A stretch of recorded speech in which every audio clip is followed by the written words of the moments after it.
দর্শক, এই বিষয়ে লালমনিরহাটের তিস্তার পাড় থেকে সবশেষ জানাচ্ছেন সহকর্মী রাহিবুল ইসলাম টিটুল।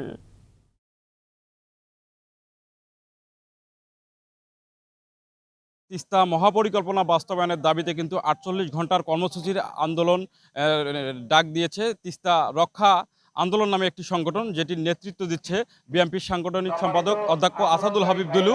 আর তিস্তার পানি রক্ষা এবং তিস্তার ন্যায্য পানির হিসাব আদায় কিন্তু এই কর্মসূচি পালন করছে সংগঠনটি।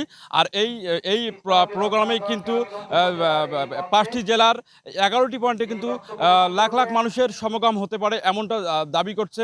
আমরা এই প্রোগ্রাম নিয়ে একজন স্থানীয় নেতার সঙ্গে কথা বলবো। তিনি যেটি আমাদেরকে জানিয়েছে এই সংগঠনের বিষয়ে, এই অনুষ্ঠানের ব্যাপারে একটু কথা বলেন। দেখুন, আপনারা ভালো করে জানেন গোটা বাংলাদেশের মধ্যে সবচেয়ে পশ্চাৎপদ এবং পিছিয়ে পড়া জেলা হলো আমাদের উত্তরাঞ্চলের এই রংপুর লালমনিরহাট। আর এটির মূল সমস্যা হলো যে এই তিস্তা নদী আমাদের রংপুর এবং লালমনিরহাটের বুক চিরে বেয়ে চলেছে।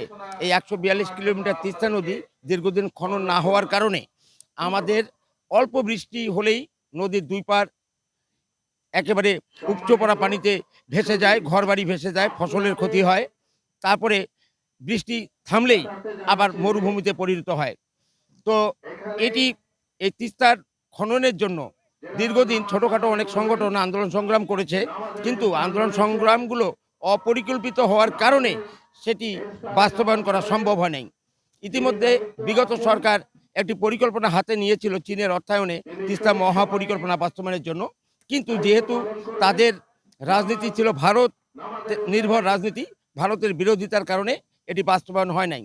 এসব সার্বিক দিক বিবেচনা করে এবারে এই তিস্তা মহাপরিকল্পনা বাস্তবায়নের দাবিতে এবং পানির ন্যায্য হিস্সা আদায়ের দাবিতে এই আন্দোলনকে এই পরিকল্পনাকে বাস্তবায়নের জন্য এবার আন্দোলনের ডাক দিয়েছেন এই অঞ্চলের গণমানুষের নেতা, মাটির মানুষের নেতা এবং এই রংপুর বিভাগের সবচেয়ে দক্ষ সংগঠক, আমি তাকে বাংলাদেশের একজন দক্ষ সংগঠক বলবো, যিনি এই তিস্তা নদী রক্ষা আন্দোলনের প্রধান সমন্বয়কারী হিসেবে দায়িত্ব পালন করছেন। তিনি এবার সুপরিকল্পিতভাবে একটি গুচ্ছ পরিকল্পনা হাতে নিয়েছে, যার ৪৮ ঘন্টার একটি অবস্থান কর্মসূচি আজকের থেকে শুরু হয়েছে। এটি ১৯ তারিখ সকাল পর্যন্ত চলবে। যেমনটি বলছিলাম সেটি হচ্ছে যে এই স্থানে এই এলাকার লোক কিন্তু যেটি বলতেছে সেটি হচ্ছে যে সরকার যায় আসে, নেতা যায় আসে, কিন্তু এই তিস্তার মানুষের দুঃখ দুর্দশার কারণ কিন্তু কেউ ভাবেনি। এবার এই তিস্তা মহাপরিকল্পনা বাস্তবায়নের করার লক্ষ্যে কিন্তু যে অধ্যক্ষ আসাদুল হাবিব দুলু আছে, তিনি কিন্তু ৫টি জেলার ১১টি পয়েন্টে কিন্তু এবার আন্দোলনের ডাক দিয়েছে। তারা যেটি বলছে যে এই আন্দোলনের দাবি আদায়ের লক্ষ্যে কিন্তু তারা এবার আন্দোলন চালিয়ে যাবে, এটি তাদের এই এলাকার মানুষের দাবি।